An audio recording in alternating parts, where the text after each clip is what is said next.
Po lëvizte me biciklet makina për plasë rënd artistin e njohur shqiptar. Një aksident i rënd rrugor është regjistruar në qendër të qytetit të Shkodrës, ku ka mbetur i plagosur humoristi i njohur shkodran Nexho Shabani. Sipas njoftimit zyrtar të policisë, në sheshin Demokracia, automjeti me drejtues shtetasi NX është përplasur me shtetasin NSH, i cili po lëvizte me biciklet. Si pasojë e përplasjes, Nexho Shabani ka pësuar dëmtime dhe është transportuar me urgjencë në Spitalin Rajonal të Shkodrës, ku ndodhet nën kujdesin e mjekëve.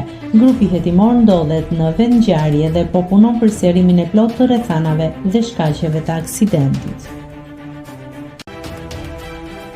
Nëse klikoni mbi butonin subscribe, do t'ju shfaqen të gjitha publikimet tona. Ju ftoj t'i bëni subscribe kanalit, të pëlqeni videot dhe të lini komentin tuaj.